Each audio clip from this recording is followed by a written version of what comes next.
ধূমপান মদ্যপান স্বাস্থ্যের পক্ষে ক্ষতিকর। ইহা কর্কট রোগের কারণ। Smoking and alcohol consumption is injurious to health. It causes cancer. নমস্কার, আমি প্রিয়াঙ্গী। আপনারা আমাদের চ্যানেলের প্রথম গল্পে দারুণ প্রতিক্রিয়া দিয়েছেন। গল্প শুনছেন কিন্তু সাবস্ক্রাইব কেউ করছেন না, এটা কেমন কথা? এত বড় অডিও ইন্ডাস্ট্রিতে আমাদেরও একটা বড় পরিবার হোক। রিকোয়েস্ট করব, প্লিজ গল্প শোনার সাথে সাথে একটু সাবস্ক্রাইব করে দেবেন। আচ্ছা, একটা কথা বলুন তো, এই এখনকার ইন্টারনেটের যুগে পায়ের আর পায়ে চিঠি বেঁধে কি কেউ পাঠায়? এই রহস্যটারই উদ্ঘাটন করা হচ্ছে। আকাশদেব গড়গড়ির কলমে মেবারসের পাদুকা রহস্যে রাজর্ষি আর মিথিল এই রহস্যেরই উদ্ঘাটন করতে চলেছে। রাজর্ষির ভূমিকায় রয়েছে সায়নদীপ ব্যানার্জি। শুনতে থাকুন, সঙ্গে থাকুন, রোমাঞ্চ গাথা। বন্ধ করুন চোখ, রোমাঞ্চ শুরু হোক। সেদিন দুপুরে একটু কলেজ স্ট্রিটের দিকে গিয়েছিলাম একটা প্রকাশনার অফিসে, পুজো সংখ্যার জন্য একটা উপন্যাসের পাণ্ডুলিপি জমা করতে। কাজ সেরে সবে বেরিয়েছি, এমন সময় ঝমঝমিয়ে বৃষ্টি নামলো। সঙ্গে ছাতা ছিল অবশ্য, কিন্তু এই মুষলধারে ঝড় বৃষ্টিতে ছাতার দিশা ঠিক রাখা মুশকিল। পথ চলতি লোকের মুখে শুনলাম শিয়ালদহ মেন লাইনে নাকি ঝোড়ো হাওয়ার দাপটে ইলেকট্রিক তার ছিঁড়ে রেল চলাচল বিঘ্নিত হয়েছে। পরিস্থিতি স্বাভাবিক হয়ে কখন আবার ট্রেন চলবে তা বলা মুশকিল। প্রায় সন্ধে নামতে শুরু করেছে। এখন কখন ট্রেন চলাচল স্বাভাবিক হবে আর কখন আমি বীরনগর পৌঁছাব তা বলা শক্ত। তার চেয়ে আজ রাতটা রাজর্ষির বাড়িতে কাটিয়ে ফিরলে কেমন হয়? কাল রবিবার, কাজেই রাজর্ষির কলেজও ছুটি থাকবে। দোকানে বসে তাকে একটা ফোন করলাম। রাজর্ষি ফোন রিসিভ করে হাসতে হাসতে বলল, আরে আশ্চর্য টেলিপ্যাথি, বুঝলি? এইমাত্র তোর কথাই ভাবছিলাম। দেখ, তুই ফোন করলি। এই কি ব্যাপার? কোনো কেস ঘটেছে নাকি? সব বলবো, আগে বল, তুই কি কাল একবার আমার বাড়ি এসে দেখা করতে পারবি? কাল কেন? মানে যদি আজই যাই? হ্যাঁ, মজা করছিস নাকি? তুই যা কুঁড়ে, এই ঝড় বাদলার দিনে বাড়ি থেকে বেরোবি? বেরোবো মানে অলরেডি বেরিয়েছি, তোর বাড়ির কাছাকাছি আছি। একে বৃষ্টি, তার উপর ট্রেন গন্ডগোল, একদম ফেঁসে গেছি। মনে হয় না আজ রাতে আর বাড়ি ফিরতে পারবো। তাই ভাবছিলাম, মানে যদি তোর কোনো অসুবিধা না থাকে আজ রাতটা তাহলে তোর বাড়িতেই। এ তো অতি উত্তম প্রস্তাব। অসুবিধে আবার কি? একটা ক্যাব ধরে তাড়াতাড়ি চলে আয়। একটা ব্যাপারে একটু জরুরি আলোচনা করার আছে। রাজর্ষি গুপ্তর বাড়িটা কলেজ স্ট্রিটের কাছে হয়ে এই একটা বেশ সুবিধা হয়েছে। রাতে মাথা গোঁজার চিন্তাটা দূর হলো। কথা মতো একটা ক্যাব ধরে রওনা দিলাম ওর বাড়ির দিকে। রাজর্ষি আর আমি কলেজ জীবন থেকে বেস্ট ফ্রেন্ডস। লোকে বলতো হরিহর আত্মা। এখন সে প্রেসিডেন্সি কলেজে ইতিহাসের অধ্যাপক। আমি অবশ্য চাকরি বাকরির লাইনে ঢুকিনি। ফুড ম্যানুফ্যাকচারিংয়ের একটা পারিবারিক ব্যবসা আছে, সেটাই আমার আসল পুঁজির সোর্স। শখের মধ্যে একটু টুকটাক গল্প উপন্যাস লেখার অভ্যেস আছে। রয়্যালটি হিসেবে যেটুকু টাকা ঢোকে সেটাই আমার উপরি পাওনা। তবে একটা ব্যাপার আমি খেয়াল করে দেখেছি, যতবার রাজর্ষির রহস্য সমাধানের কাহিনী নিয়ে গল্প বা উপন্যাস লিখেছি ততবারই সেগুলো পাঠক মহলে বেশ সাড়া ফেলেছে। রাজর্ষির পর্যবেক্ষণ শক্তি আর বুদ্ধি আমার থেকে অনেক বেশি। নিউজ পেপারে বেশ কয়েকবার তার সাথে আমারও নাম বেরিয়েছে। যাই হোক, বহুদিন যাবৎ ওকে নিয়ে কোনো রহস্য কাহিনী লিখিনি। সে নিজে থেকে ডেকে যতদিন না আমাকে কোনো রহস্য অভিযানের সঙ্গে নিচ্ছে ততদিন পাঠকদের সাথে সাথে আমাকেও অপেক্ষা করতে হবে। রাজর্ষির বাড়ির সামনে যখন পৌঁছলাম বৃষ্টির তেজ তখন আরও একটু বেড়েছে। কলিং বেল বাজাতেই রাজর্ষির বাড়ির অনেক বছরের পুরনো কাজের লোক রঘুদা দরজা খুলে দিয়ে এক গাল হেসে বলল, এসো এসো, ভেতরে এসো। স্যার দোতলা স্টাডি রুমে আছেন, রাতের লুচি মাংস করছি, চলবে তো? খুব চলবে। তুমি তাড়াতাড়ি 2 কাপ গরমা গরম কফি পাঠিয়ে দাও তো রঘুদা। দোতলার স্টাডি রুমেই রাজর্ষিকে পাওয়া গেল।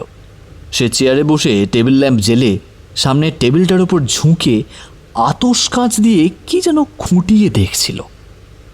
আমাকে দেখেই উঠে এসে জড়িয়ে ধরল। ভালোই হলো তুই রাতে এলি। এই বৃষ্টির রাতে লুচি মাংস জমবে ভালো। অনেক মাস পর দু বন্ধুতে একটু আড্ডা দেওয়া যাবে। কি বলিস মিথিল? যা যা যা, ফ্রেশ হয়ে আয়, তারপর তোকে কটা জিনিস দেখাচ্ছি। আমি ফ্রেশ হয়ে এসে সোফায় গা এলিয়ে দিয়ে বসা মাত্র রঘুদা 2 কাপ ধোঁয়া ওঠা কফি দিয়ে গেল। অনেক দিন পর তুই প্রিয় বন্ধুর দেখা হলে যেমন হয়, বেশ কিছুক্ষণ পুরনো কথাবার্তা নিয়ে আলোচনা হলো, হাসাহাসি হলো।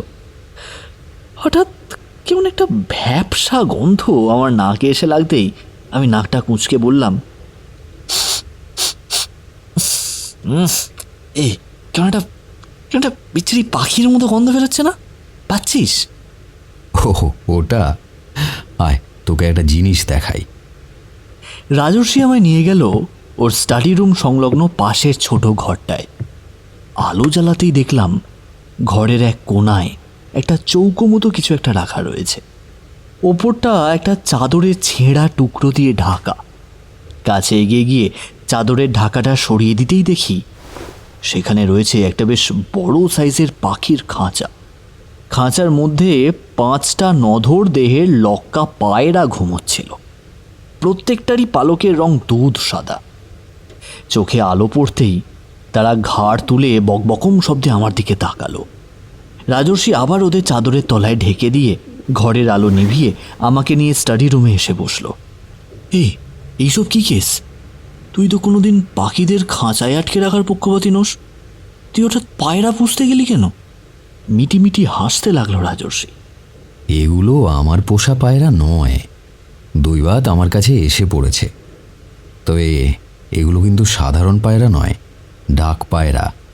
হ্যাঁ, ডাক পায়রা? এই ডিজিটাল যুগে কেউ আবার পায়রার পায়ে চিঠি পেতে পাঠায় নাকি? আরে পাঠায় না বলেই তো ব্যাপারটা আনইউজুয়াল, আর আনইউজুয়াল মানেই সেখানে রহস্য। যাই হোক, এই ক্ষেত্রে কেউ যে এই ডাক পায়রা ব্যবহার করে চিঠি পাঠিয়েছে সে তো বোঝাই যাচ্ছে। কি চিঠি? হেঁয়ালি চিঠি। বলে টেবিলের ওপরে পড়ে থাকা কয়েকটা কাগজের টুকরো আমার দিকে এগিয়ে দিল রাজর্ষি। চিঠি না বলে সাদা খামে বন্দি কতগুলো সাদা কাগজের টুকরো বলা যায়। মোট 5টা কাগজ। প্রত্যেকটা কাগজে কোনো খবরের কাগজ বা ম্যাগাজিনের অক্ষর কেটে আঠা দিয়ে আটকে কিছু একটা লেখার চেষ্টা করা হয়েছে। চিঠিগুলো এইরকম: আবার এলে মেবারস, জ্বরে ভুগবে পায়রা, বিজাপুর দুর্গ জয়ে, ঔষধ দেবে হড়কড়া, আর মেবারসের পাদুকা খুঁজে না পেলে লবঢঙ্কা। এগুলো কি? কোত্থেকে পেলি তুই? আমি পাইনি রে, পেয়েছে কলেজের আমার এক কলিগ সৌপর্ণ সিংহ। ব্যাপারটা তাহলে তোকে বরং গোড়া থেকে খুলেই বলি। শোন, সৌপর্ণদের বাড়ি বেহালায়, সেখানেই ওদের 3 পুরুষ ধরে বসবাস।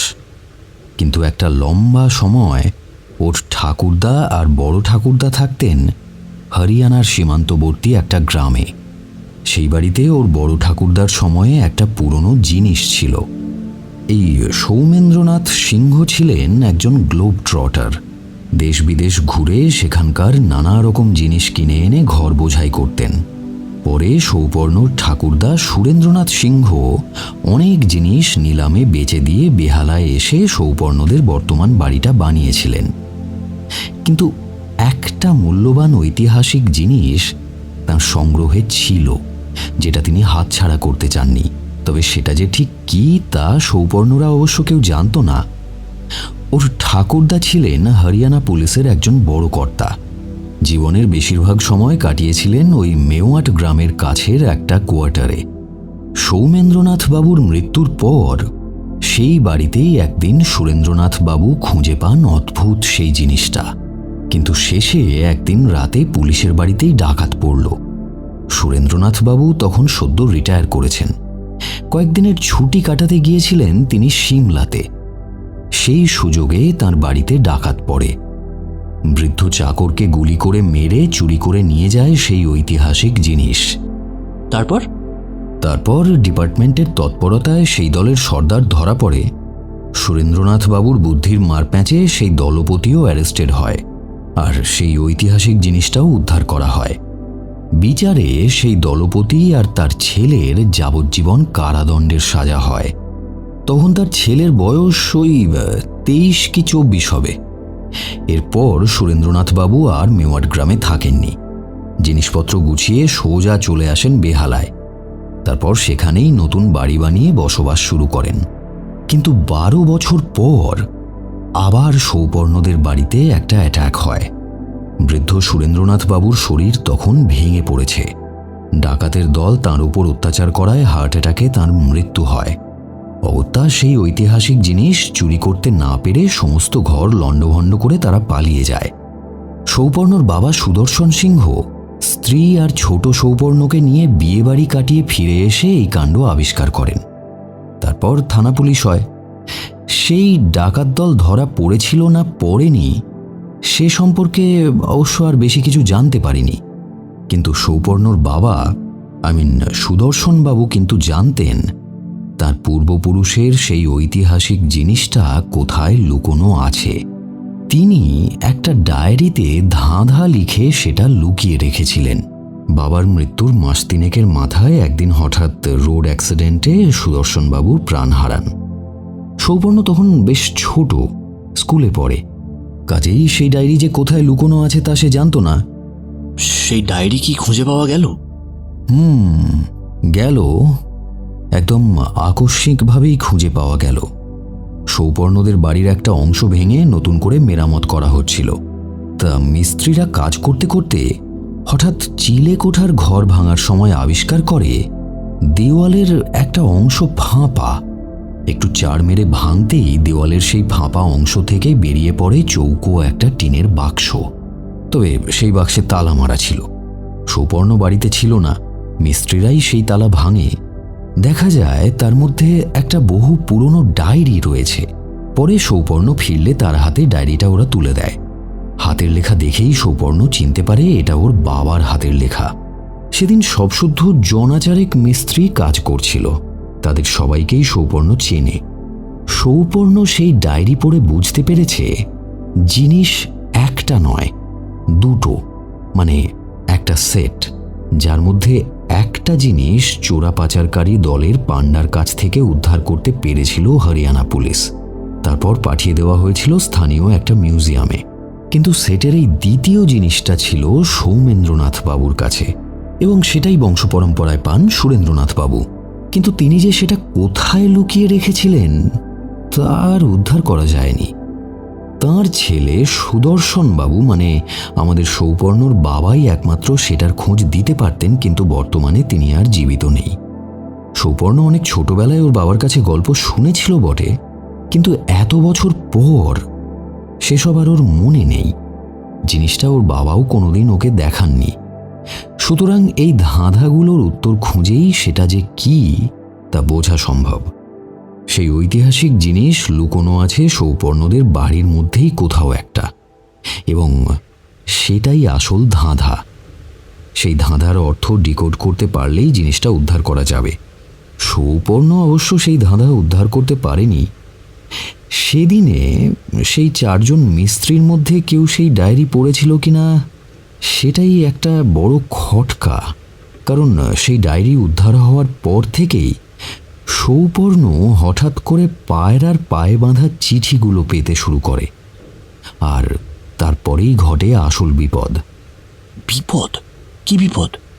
উদ্ধার হওয়া ডায়েরিটা নিয়ে সৌপর্ণর মেয়ে বছর 11 সুদেশনা তার এক স্কুলের বান্ধবীর বাড়িতে যাচ্ছিল দেখাবে বলে। পথে কেউ বা কারা ওকে কিডন্যাপ করেছে। এ তো সাংঘাতিক ব্যাপার। পুলিশে জানায়নি? না, কারণ এই ষষ্ঠ চিঠিটা বলে আর একটা একই রকম দেখতে কাগজ রাজর্ষি বাড়িয়ে ধরল আমার দিকে। দেখলাম সেখানেও অক্ষর কেটে বসানো হয়েছে, যদি যাও পুলিশে ফিরবে না মেয়ে, আর যদি তাকে ফেরত চাও মেবারসের পাদুকা খুঁজে দাও। মাথা চুলকে বললাম, কি সব যে লেখা, কিছুই তো বুঝতে পারছি না।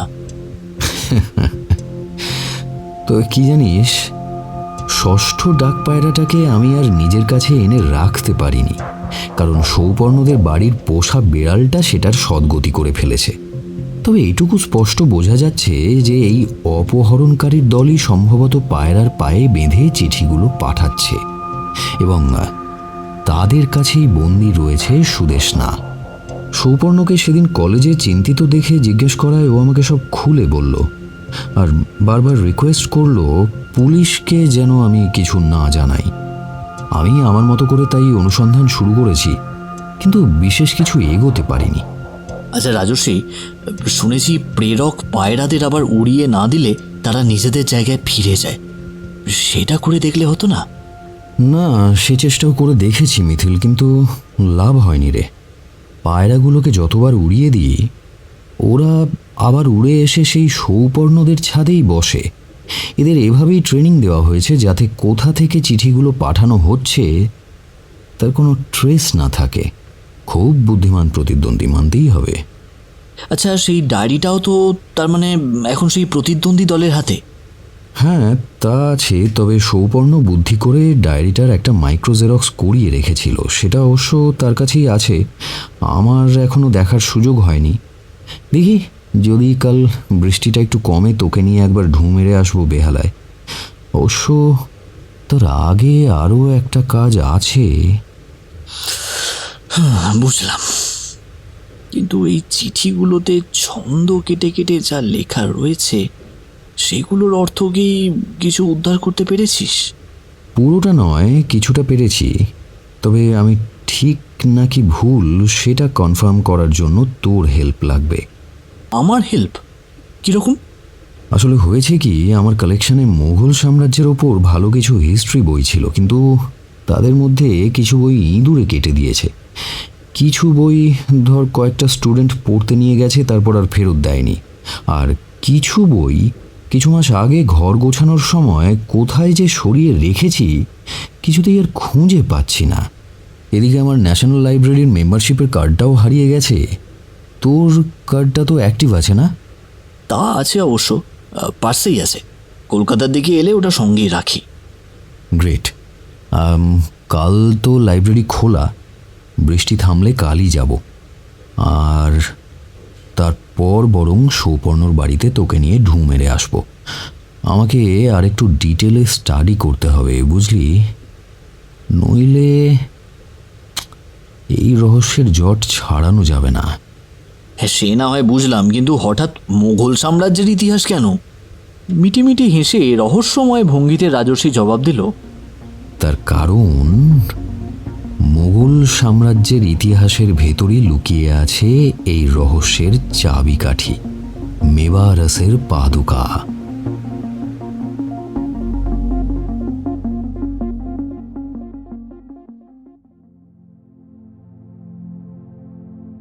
পরদিন সকালে আকাশ একদম পরিষ্কার হয়ে গেল।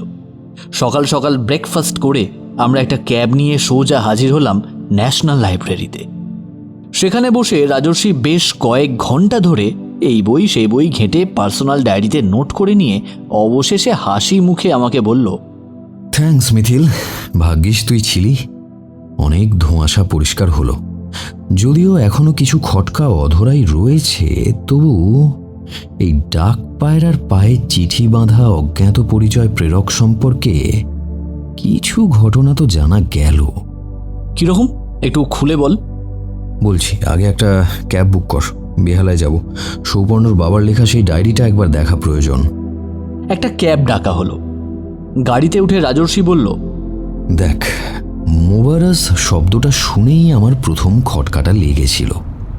মনে করে দেখ মিথিল, স্কুলে পড়ার সময় মুঘল সাম্রাজ্যের সব শাহেনশাহদের নাম সিরিয়ালি মনে রাখার জন্য আমরা একটা ছড়া মুখস্থ করতাম, মনে আছে?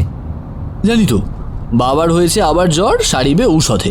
মানে বাবর, হুমায়ুন, আকবর, জাহাঙ্গীর, শাহজাহান আর ঔরঙ্গজেব। এক্সিলেন্ট।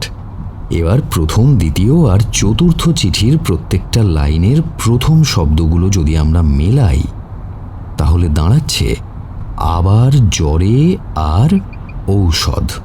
মানে আমাদের ফোকাস করতে হবে আকবর, জাহাঙ্গীর আর আওরঙ্গজেবের রাজত্বকালের সময়ে। ডিটেলে পড়তে গিয়ে কতকগুলো গুরুত্বপূর্ণ তথ্য জানতে পারলাম। যেমন প্রথমে আসি জাহাঙ্গীরের কথায়। দ্রুত খবরাখবর আদান প্রদানের জন্য জাহাঙ্গীর পায়রা ডাক বিভাগের সরকারিভাবে অনুমোদন করেন।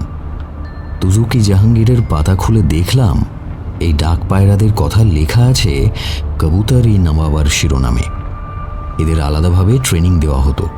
যেমন ধর, খুব সকালে যদি এদের মধ্যপ্রদেশের মান্ডু থেকে পায়ে খবর বেঁধে উড়িয়ে দেওয়া হতো, তাহলে এরা প্রায় 207 কিলোমিটার দূরে বুরহানপুরে খবর পৌঁছে দিতে সময় নিত এই ধর ঘন্টা দেড়েকের মতো। তবে ঝড় বৃষ্টি হলে তখন কিছুটা দেরি তো হতো বটেই, কিন্তু খুব সহজেই এক প্রদেশ থেকে অন্য প্রদেশে তাড়াতাড়ি আর্জেন্ট মেসেজ পাঠানো যেত। আমাদের প্রেরকও এই পদ্ধতি অবলম্বন করেছে, সুতরাং এটুকু বোঝা যাচ্ছে যে ভদ্রলোক বেশ শিক্ষিত। ইন্টারেস্টিং। আর ওই ঔরঙ্গজেবের কেসটা কি? এই ব্যাপারটা আরও ইন্টারেস্টিং। আওরঙ্গজেবের শাসনকালে তাঁর সবথেকে বিশ্বাসী গুপ্তচরদের বলা হতো হরকরা। এরা প্রত্যেক সপ্তাহে রাজ্যের কোথায় কি ঘটছে সেই সব খবর নথিবদ্ধ করে সম্রাটের কাছে রিপোর্ট জমা দিত। বিশেষ করে কোথাও যদি কোনো আঞ্চলিক বিদ্রোহের কারণ ঘটত, তাহলে এরা সেই খবর জোগাড় করে সরাসরি বাদশাহের সঙ্গে দেখা করে রিপোর্ট দিত। এবার দেখ, 1686 সালে আওরঙ্গজেব যখন বিজাপুর দুর্গ দখল করার জন্য সেনাবাহিনী পাঠিয়েছিলেন, তখন এই হরকরাদের কাছ থেকে প্রত্যেক দিন যুদ্ধের খুঁটিনাটি বিবরণ তার কানে আসতো। আচ্ছা, মানে জ্বরে ভুগবে পায়রা, আর বিজাপুর দুর্গ জয়ে ঔষধ দেবে হরকরা, এতটার অর্থ বোঝা গেল। কিন্তু ওই কি মেবারসের পাদুকার ওই ব্যাপারটা কি? আর আকবরের ব্যাপারটা তো... কথা শেষ করার আগেই রাজর্ষি আমার কথার উত্তর দিতেই যাচ্ছিল, হঠাৎ গাড়ির সামনের কাঁচ দিয়ে রাস্তার দিকে তাকিয়ে সে চিৎকার করে উঠল, এই দাদা দাদা, গাড়ি থামান এক্ষুনি প্লিজ। ক্যাব ড্রাইভার ভ্যাবাচাকাকে তাড়াতাড়ি রাস্তার সাইড করে গাড়িটা দাঁড় করিয়ে দিল। রাজর্ষি তাড়াতাড়ি গাড়ির দরজা খুলে নেমে পড়ল। দেখা দেখি আমিও নামলাম। রাস্তার দুধারে খাড়া হয়ে দাঁড়িয়ে আছে কতগুলো জঙ্গলে ভরা ভাঙা চোরা পোড়ো বাড়ির ধ্বংসাবশেষ। রাস্তার অন্যদিকে খাড়া হয়ে উঠে গেছে উঁচু পাঁচিলের দেওয়াল। এই পাঁচিলের পাশে উল্টো হয়ে পড়ে রয়েছে একটি বছর 22-23-এর ছেলে, পরনে চেক শার্ট আর জিন্স, মাথায় হেলমেট। কিছুটা দূরে ছিটকে পড়ে রয়েছে তার মোটর সাইকেলটা। রাজর্ষি আর আমি ছুটে গেলাম সেদিকে। রাজর্ষি ছেলেটার মাথাটা কোলে তুলেই চমকে উঠল। এই যে সুদীপ্ত, সৌপর্ণর বড় ছেলে, শ্বাস চলছে, কেবল অজ্ঞান হয়ে গেছে। আমার সাইড ব্যাগে জলের বোতল ছিল, সেখান থেকে জল নিয়ে চোখে মুখে ছেটাতেই তার জ্ঞান ফিরে এলো। দেখা গেল কপালে আর হাতে পায়ের কয়েকটা জায়গায় কেটে ছড়ে যাওয়া ছাড়া তেমন বড় কোনো ক্ষতি হয়নি। তবে মাথায় হেলমেটটা না থাকলে অবশ্য মৃত্যু পর্যন্ত ঘটতে পারত। ধরাধরি করে তাকে নিয়ে ক্যাবে এসে বসলাম। ড্রাইভার লোকটি ডিকি খুলে একটা দড়ি বার করে সুদীপ্তর মোটর সাইকেলটা বেঁধে ফেলল গাড়ির ছাদের সঙ্গে। গাড়ি আবার চলতে শুরু করলো। সুদীপ্তর অবস্থা এতই কাহিল হয়ে পড়েছিল যে খুব বেশি তাকে জিজ্ঞাসাবাদ করা গেল না। কেবল একবার অতি কষ্টে সে বলল কলেজ থেকে ফিরছিল। গলি ধরে বাইক চালিয়ে শর্টকাটে বাড়ি ফেরার সময় নাকি পেছন থেকে আর একটা মোটর সাইকেল এসে তাকে ধাক্কা মেরে সোজা স্পিড তুলে বেরিয়ে যায়। কপালে চোট লাগায় সুদীপ্ত চালক বা আরোহী কাউকেই দেখতে পায়নি। আশেপাশে ফাঁকা ছিল বলে কেউ তাকে উদ্ধার করতেও এগিয়ে আসেনি। সিংহবাড়ির সামনে যখন পৌঁছলাম ততক্ষণে সূর্য আকাশের মধ্য গগনে পৌঁছে গেছে। সৌপর্ণ সিংহ এবং তার স্ত্রী আরতি সিংহ অধীর আগ্রহে অপেক্ষা করছিলেন সুদীপ্তর জন্য। এমনিতেই সুদেষ্ণার অপহরণের ঘটনাটা নিয়ে চিন্তায় তাদের চোখের তলায় রাত জাগার কালি জমে গিয়েছিল। শেষে আমরা যখন আহত সুদীপ্তকে নিয়ে তার খাটে শুইয়ে দিলাম, তখন আবেগে সিংহ দম্পতির চোখ ভরে এসেছিল। সৌপর্ণ সিংহ আমাদের সাগ্রহে আপ্যায়ন করে বসিয়ে কাজের মহিলাটিকে হাঁক দিয়ে খাবার বানাতে বললেন। তারপর ডাক্তার ডাকা হলো। ডাক্তার পরিমল নস্কর ভালো করে সুদীপ্তকে পরীক্ষা করে কাটা জায়গাগুলো পরিষ্কার করে ড্রেসিং করিয়ে দিয়ে বললেন, ভয় নেই, মাইলুন্স। কয়েকদিন রেস্ট নিলেই ঠিক হয়ে যাবে। কয়েকটা পেন কিলার লিখে দিচ্ছি, বেশি ব্যথা বাড়লে খাইয়ে দেবেন। ডাক্তারবাবু বেরিয়ে যাওয়ার পর আরতি সিংহ ছেলের কাছেই পরিচর্যার জন্য রয়ে গেলেন। সৌপর্ণবাবু আমাদের নিয়ে আর একটা ঘরে এসে বসলেন। তারপর রাজর্ষির হাত ধরে বললেন, তোদেরকে যে কি বলে ধন্যবাদ দেব, সত্যি এই সময় কাউকে পাশে পাচ্ছি না। আসলে কয়েকদিন ধরে যা কন্ডিশন চলছে, আরতি তো খাওয়া ঘুম ছেড়ে দিয়েছে প্রায়। দিন রাত কান্নাকাটি করছে। এদিকে আমারও হাত পা বাঁধা। পুলিশে জানালে যদি বিপদ বাড়ে। দেখ না, তোকে ইনভলভ করলাম বলেই মনে হয় সুদীপ্তর উপর অ্যাটাকটা হলো। ওর যদি কিছু হয়ে যেত। তুই আগে প্যানিক করাটা থামা, তারপর মেয়ের ব্যাপারটা পুরো খুলে বলতো। সৌপর্ণবাবু একটু ধাতস্থ হয়ে ধীরে ধীরে সব কথা খুলে বলতে লাগলেন। কিভাবে ডায়েরি উদ্ধার হলো, কখন সুদেষ্ণা বাড়ি থেকে বেরিয়ে আর ফিরে এলো না, এইসব নানান কথা শুনতে শুনতে রাজর্ষি তাকে টুকটাক কয়েকটা প্রশ্ন করে নিজের কৌতূহল নিরসন করছিল। আমি ঘাড় ঘুরিয়ে দেখলাম দেওয়ালে বড় বড় কয়েকটা অয়েল পেন্টিং ঝুলছে। দেখেই বোঝা যাচ্ছে পূর্বপুরুষদের ছবি কোনো শিল্পীকে দিয়ে হাতে আঁকানো হয়েছে। সৌপর্ণবাবু একে একে ছবি দেখিয়ে পরিচয় দিতে দিতে বললেন, এই ছবিটা বড় ঠাকুরদা সৌমেন্দ্রনাথের, তার পাশেরটা ঠাকুরদা সুরেন্দ্রনাথের। বাবা সেটা আঁকিয়েছিলেন। তারপর এই যে এই নতুন ছবিটা, এটা বাবার, আমি আঁকিয়েছি। বংশ পরম্পরায় আমাদের এটাই নিয়ম চলে আসছে। পূর্বপুরুষরা মারা গেলে তাদের সম্মান রক্ষার্থে একটা ছবি আঁকানো। কাছে গিয়ে ছবিগুলো ভালো করে দেখে বুঝলাম শিল্পীর প্রতিভার প্রশংসা করতেই হয়। সাধারণত লোকেরা পূর্বপুরুষদের পোর্ট্রেট আঁকান, কিন্তু সিংহ পরিবার দেখলাম একটু ভিন্ন কায়দায় ছবি আঁকাতে পছন্দ করেন। এখানে শিল্পীর কল্পনায় একটা করে কল্পিত দৃশ্য আঁকা হয়েছে, যার মূল নায়ক হলেন তারা। বেশ অভিনব কৌশলে সেসব আঁকা হয়েছে। রাজর্ষি সেগুলো দেখতে দেখতে প্রশ্ন করল, ছবিগুলোতে শিল্পীদের নাম সই করা, কিন্তু প্রত্যেকটা ছবির শিল্পীরা তো বিভিন্ন সময়ে সেসব ছবি এঁকেছেন, তাহলে এদের সবার পদবি এক কেন? সেটা একটা মজার ব্যাপার। আমার ঠাকুরদা যাকে দিয়ে নিজের পূর্বপুরুষদের ছবি আঁকিয়েছিলেন, আমার বাবাও তার ছেলেকে দিয়ে ছবি আঁকিয়েছে। আবার আমি যখন বাবার ছবিটা আঁকাবো বলে স্থির করি, তখন যোগাযোগ করেছিলাম সেই বৃদ্ধ শিল্পীর সাথে। তার ছেলে এখন সুদীপ্তর বয়সী, সেই বাবার এই ছবিটা এঁকেছে।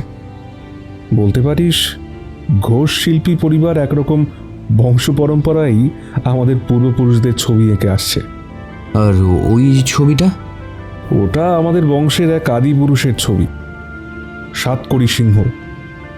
আরে, ভদ্রলোকের পাশে যিনি দাঁড়িয়ে আছেন তিনি তো... ঠিকই ধরেছিস রাজস্বী, উনি হলেন শাহেনশাহ আকবর। বাবার মুখে শুনেছি সাতকড়ি সিংহ নাকি আকবরের অধীনে চাকরি করতেন। ছবিটা আমিও ভালো করে দেখলাম। একটি জঙ্গলে শিকারের দৃশ্য। সৈনিকের পোশাকে সজ্জিত সাতকড়ি সিংহ একটা জঙ্গলের মধ্যে দাঁড়িয়ে আছে।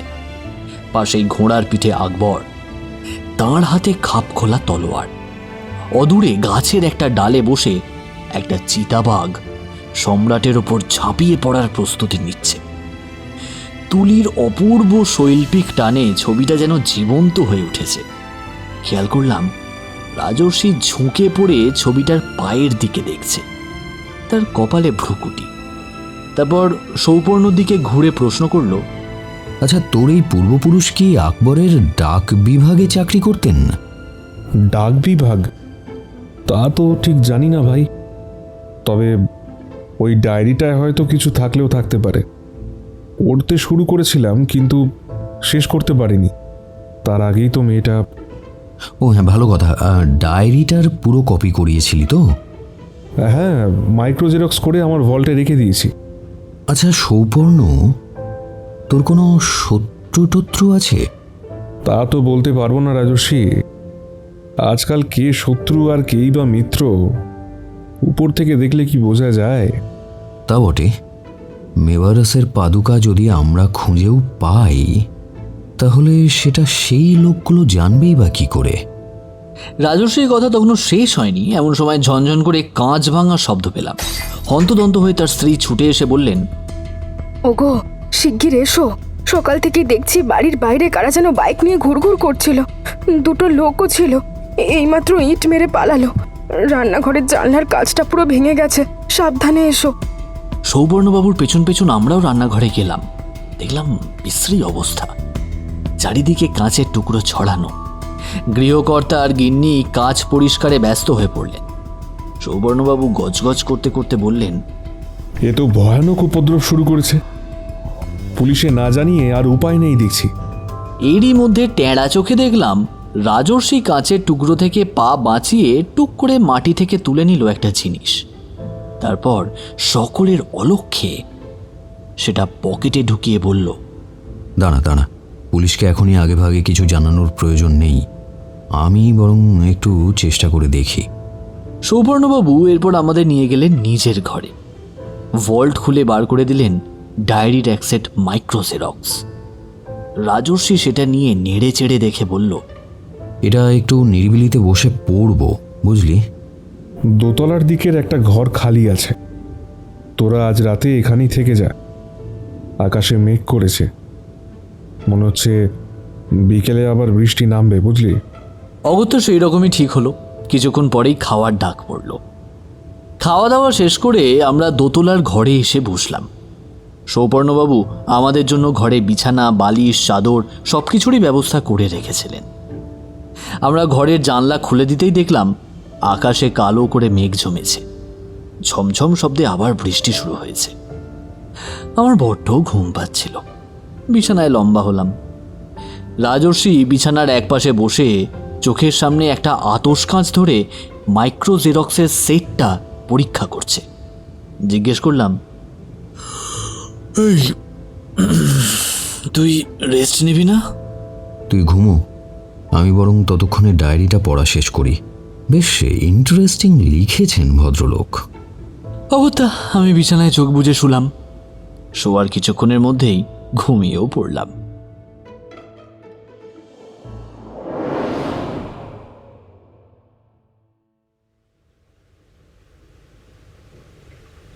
যখন ঘুম ভাঙল ততক্ষণে বাইরে সন্ধে নেমেছে, কিন্তু বৃষ্টির তেজ একটুও কমেনি।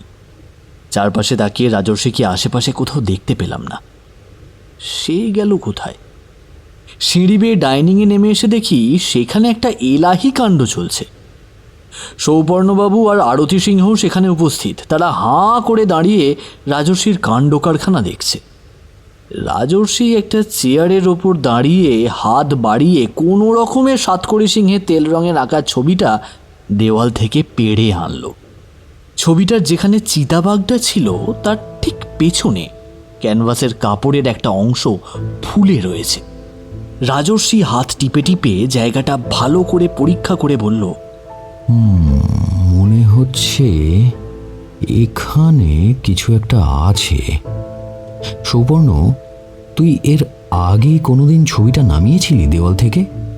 না তো, তার প্রয়োজন কখনো হয়নি। শোন, এটা ছিঁড়ে ফেলতে হবে। ছুরি আছে?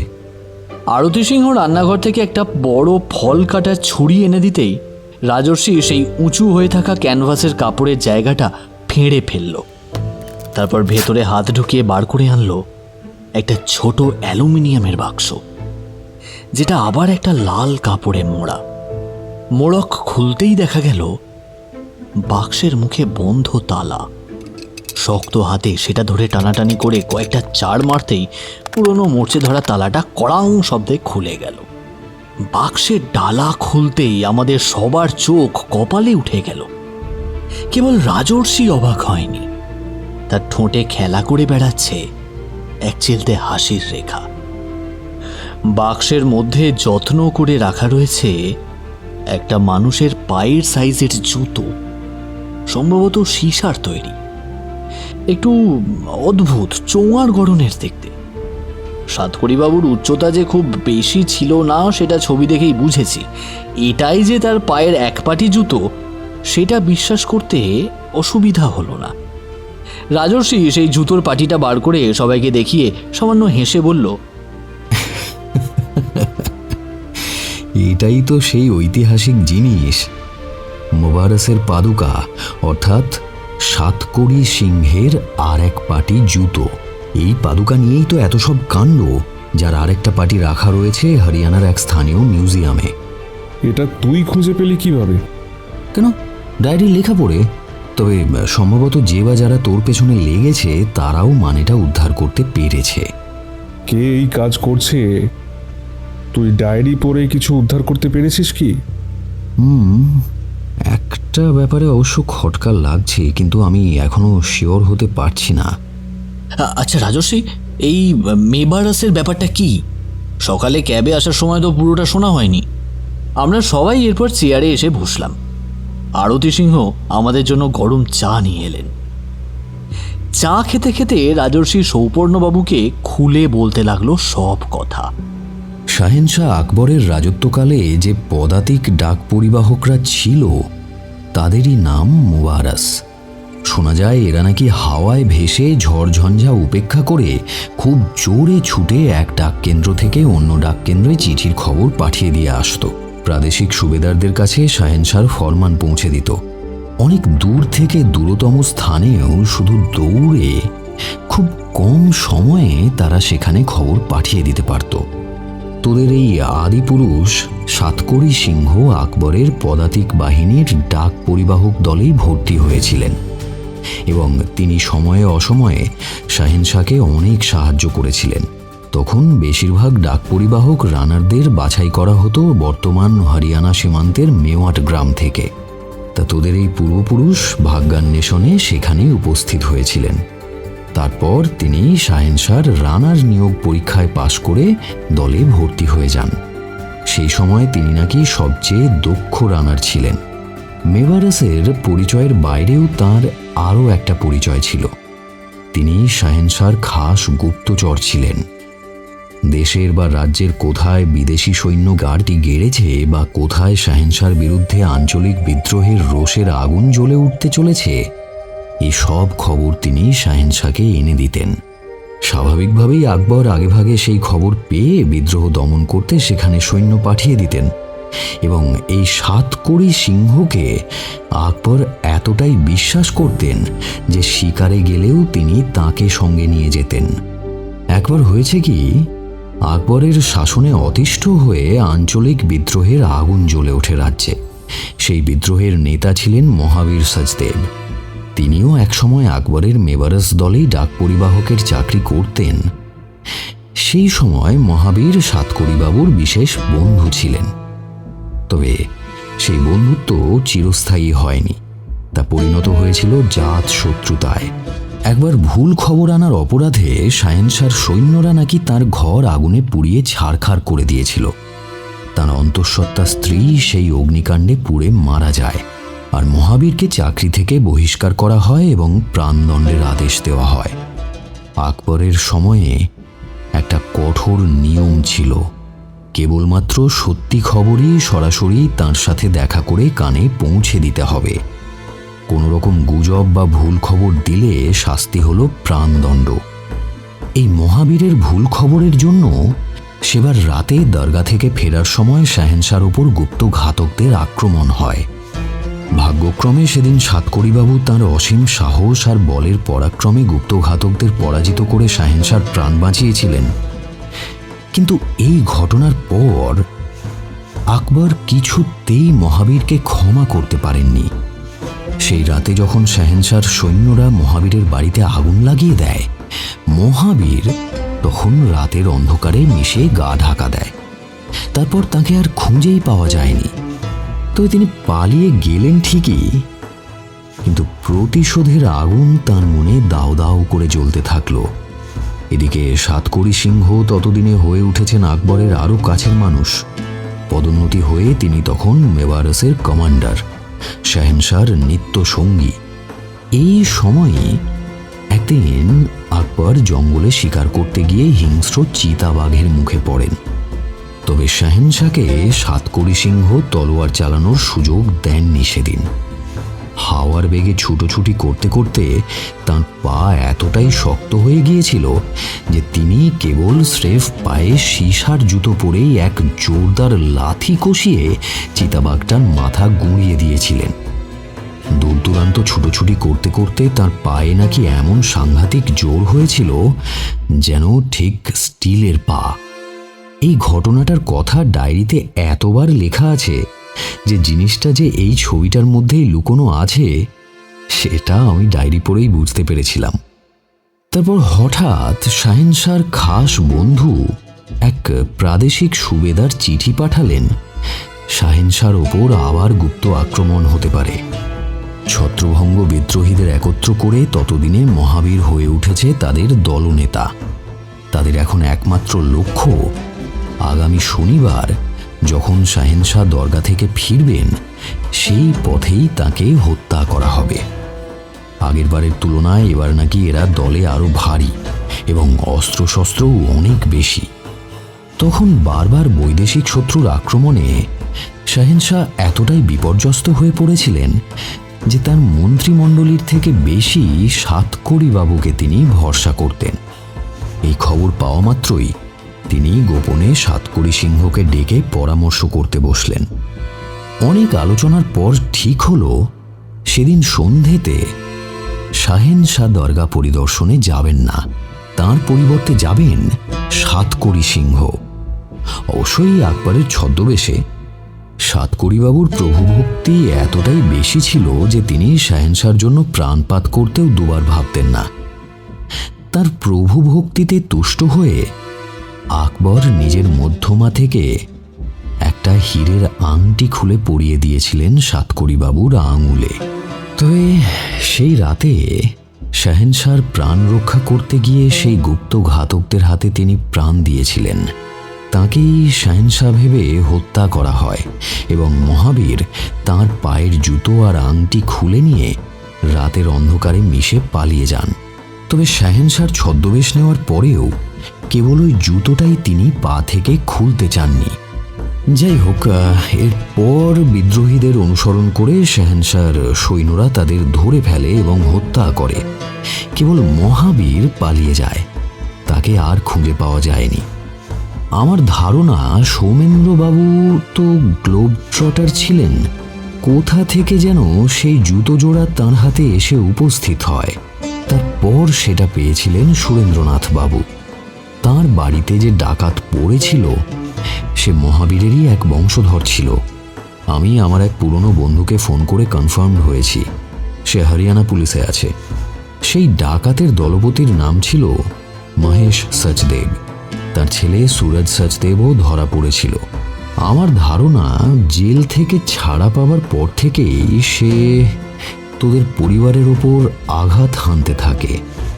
এখন তার বয়স অন্তত 60-এর ওপর তো হবেই, বা তারও বেশি। হয়তো তিনি নিজেই বা তার লোকেরা বা তার কাছের কেউ দলটাকে এখন নেতৃত্ব দেয়। তার আক্রমণে ভয় পেয়ে সুরেন্দ্রনাথ বাবু বেহালায় পালিয়ে আসেন। ছবিটা আঁকানোর পর সেটার পেছনে তিনি জুতোটা লুকিয়ে রেখেছিলেন। আমার ধারণা হয়তো সেই নন্দ ঘোষ নামের আর্টিস্টের কাছ থেকেই সুরজ সচদেব জানতে পেরেছিলেন যে জুতোর আর একটা পার্টি এ বাড়িতেই আছে। তারপরেই ডায়েরিটা খুঁজে পাওয়া যায়। ওই মিস্ত্রিদের মধ্যেই কেউ একটা ডায়েরিটা পড়ে খবরটা লিক করেছিল। সুরজ সচদেবের কানে পৌঁছানোর পর তিনি সুদেষ্ণাকে ডায়েরি সমেত অপহরণ করেন। তারপর ডায়েরিতে লেখা ধাঁধার সূত্রগুলো পায়রার পায়ে বেঁধে এখানে পাঠাতে থাকেন। এখন তিনি এই জুতোটাই ফেরত চান আর কি, স্পেসিফিক্যালি এই বাঁ পায়ের জুতোর পাটিটাই। কিন্তু কেন সেটা জানি না। জুতোর আরেকটা পাটি পাচার হয়ে গিয়েছিল একটা চোরাকারবারি দলের কাছে। পরে তাদের থেকে সেই ডান পায়ের জুতোটা উদ্ধার করে মিউজিয়ামে পাঠিয়ে দেওয়া হয়। আমি সেখানেও ফোন করেছিলাম, জানতে পারলাম জুতোটা নাকি আবার চুরি করার চেষ্টা হয়েছিল, কিন্তু কেন কে জানে চোরের দল সেটা ভেঙে নষ্ট করে আবার ফেলে রেখে গিয়েছিল মিউজিয়ামের দরজার সামনেই। সুরজ সচদেবী যদি এটা ঘটিয়ে থাকেন তাহলে তিনি ডান পায়ের জুতোর পাটিটা না নিয়ে বাঁ পায়ের জুতোর পেছনে পড়লেন কেন? এটাই এখন সবচেয়ে বড় প্রশ্ন। সেদিন আরও কিছুক্ষণ কথা বলার পর ডিনার করে আমরা শুয়ে পড়লাম। রাজর্ষির জুতোটা নিয়ে আরও কিছু পরীক্ষা করবে বলে সেটা চেয়ে নিয়ে এলো সৌপর্ণবাবুর থেকে। দেখলাম রাতে খাটে বসে সে জুতোটা নিয়েই এক মনে নাড়াচাড়া করে চলেছে। সে এখন ডুবে গেছে গভীর চিন্তায়।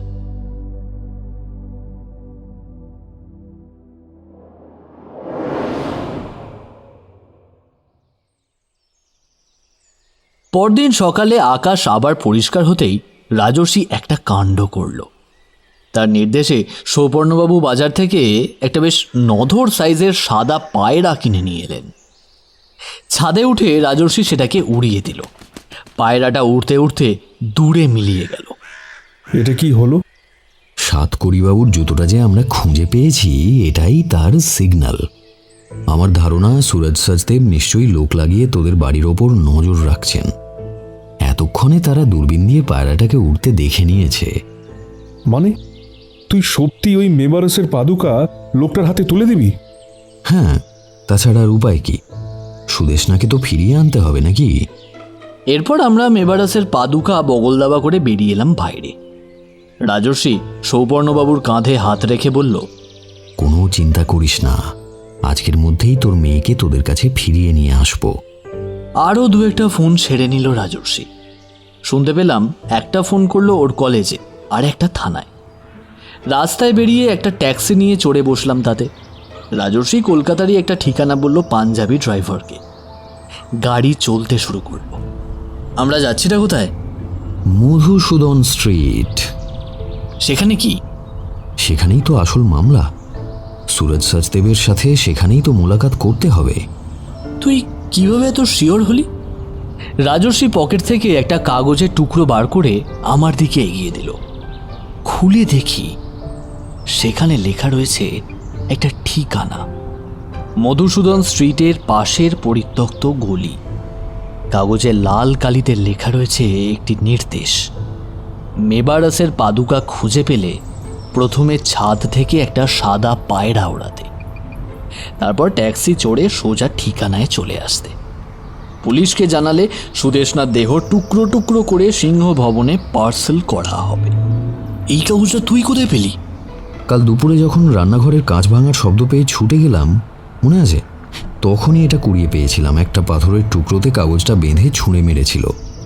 আচ্ছা রাজর্ষি, কাল ডায়েরিটা পড়ার সময় তুই কিভাবে স্রেফ ছবি দেখে বুঝতে পারলি যে সাতকড়ি সিংহ আকবরের ডাক বিভাগেই চাকরি করতেন? ভদ্রলোকের পায়ের মাসেল দেখে। ডাক পরিবাহক হওয়া মোটেই সহজ কাজ ছিল না। আকবরের সময় দ্রুত ছুটতে পাওয়ার জন্য এদের বিশেষভাবে প্রশিক্ষণ দেওয়া হতো। পায়ে সীসার জুতো পরিয়ে ঘন্টার পর ঘন্টা তাদের প্র্যাকটিস করানো হতো, যাতে তারা উঁচুতে লাফিয়ে পায়ের গোড়ালি নিতম্ব পর্যন্ত স্পর্শ করাতে পারে। খুব কঠিন প্রশিক্ষণ রে, যার ফলে তাদের পায়ের মাসেলে অদ্ভুত একটা খাঁজ কাটা দাগ তৈরি হতো, আর পা হয়ে উঠত মারাত্মক, স্টিলের মতো মজবুত একেবারে। ফলে তাদের ছোটার বেগও হয়ে দাঁড়াতো অপ্রতিরোধ্য। মনে করে দেখ, সাতকড়ি সিংহ প্রথমবার একাই আকবরের গুপ্ত ঘাতকদের স্রেফ পা দিয়ে লড়াই করে তাদের ভাগিয়ে দিয়েছিল। আবার শিকারের সময় সেই পায়ের লাথি খেয়েই মাথা গুঁড়িয়ে মৃত্যু হয়েছিল হিংস্র চিতাবাঘটার। কাজেই ভদ্রলোকের পায়ের মাসল দেখে মোটেই আন্দাজ করা শক্ত নয় যে তিনি আকবরের সময় মেবারস দলের হয়ে ডাক বিভাগে চাকরি করতেন। গাড়িটা মধুসূদন স্ট্রিট ছেড়ে একটা সরু আর ফাঁকা গলির ভেতরে ঢুকে পড়ল। তারপর হঠাৎ ব্রেক কষে দাঁড়িয়ে পড়ল। গাড়ির ড্রাইভার পাঞ্জাবি ভদ্রলোক তখন আমাদের দিকে তাকিয়ে মিটিমিটি হেসে পরিষ্কার বাংলায় বললেন, কই দিন দেখি এবার সেই মেবারসের পাদুকা। খেয়াল করলাম তার হাতে উদ্যত পিস্তল সোজা আমাদের দিকে তাক করা। ও, আপনি তাহলে সেই নন্দ ঘোষ। তা ছদ্মবেশটা খুলে ফেলুন না, কি দরকার ওটার? আপনি যে পার্ট টাইম আর্টিস্ট আর ফুল টাইম চোরাকারবারি দলের সাথে যুক্ত তা বোধহয় খবরের কাগজের লোকরা কনফার্ম করেছে অনেক আগেই, তাই না? বাজে কথা ছাড়ুন, পাদুকাটা দিন। আমার ধারণা যেদিন সৌপর্ণ আপনাকে তার বাবার ছবি আঁকাতে নিয়ে যায় ওই বাড়িতে, তখনই কথায় কথায় সে আপনার কাছে এই গল্প করেছিল। নিশ্চয়ই তখনই সাতকড়িবাবুর ছবিটা দেখে আপনার খটকা লেগেছিল। খবরটা এসে দেন সুরজবাবুকে।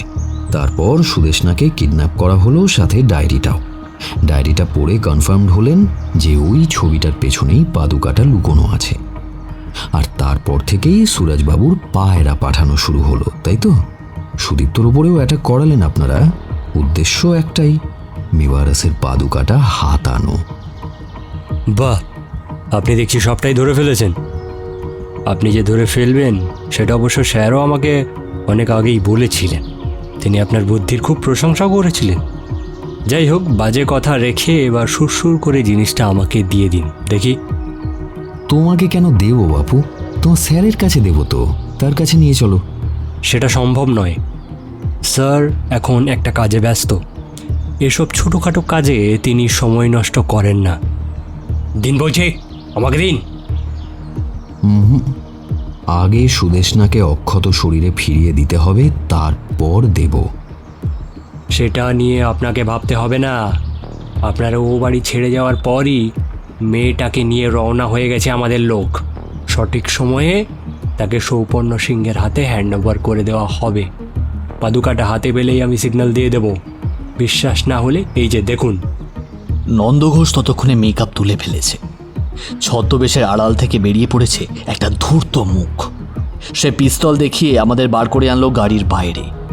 তারপর মোবাইলে একটা ভিডিও চালিয়ে সে আমাদের দিকে বাড়িয়ে ধরল। দেখলাম একটা বাচ্চা মেয়ে বোধহয় ঘুমোচ্ছে।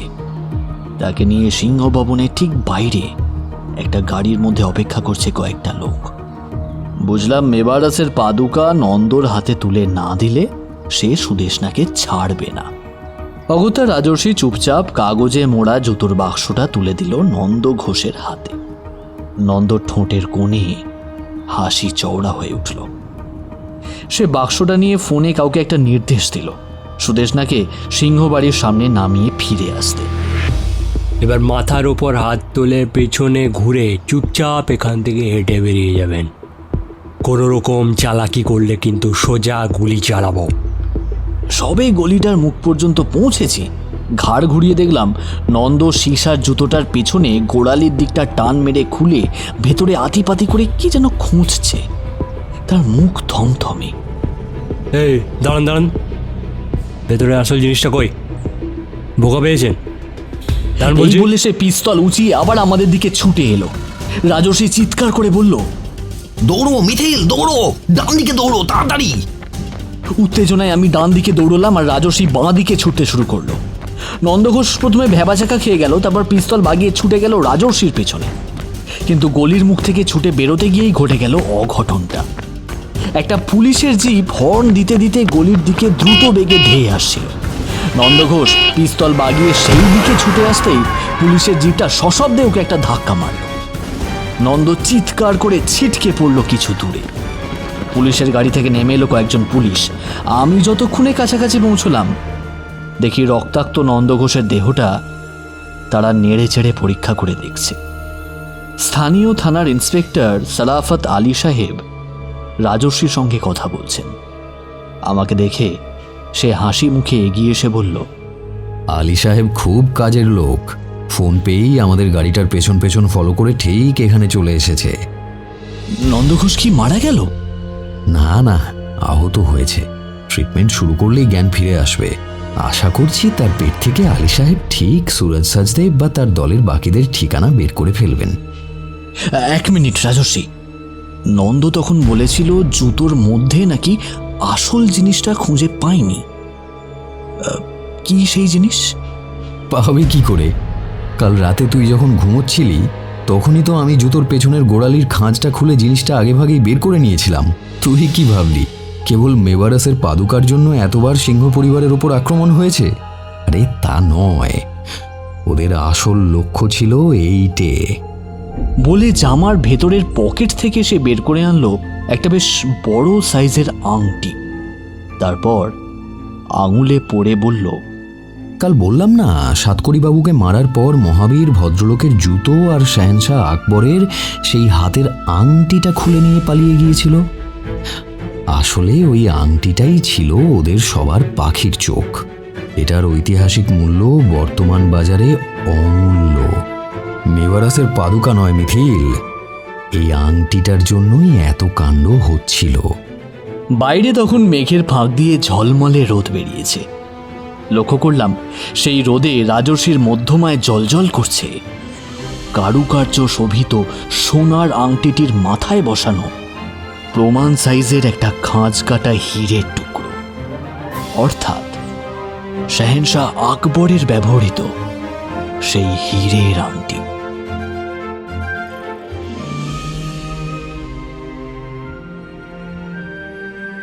শেষ হলো মেবারসের পাদুকা রহস্য। গল্পটি কেমন লাগলো জানাতে ভুলবেন না কমেন্টে। সঙ্গে আপনারা কিরকম গল্প শুনতে চাইছেন সেটাও জানাতে পারেন। ফিরে আসবো আবার একটা নতুন রহস্য রোমাঞ্চ গল্প নিয়ে ঠিক সামনের সপ্তাহে। ততক্ষণ স্টে টিউন আর সাবস্ক্রাইব করতে ভুলবেন না। গল্পটা ভালো লাগলে একটা লাইক একটা শেয়ার করে দেবেন।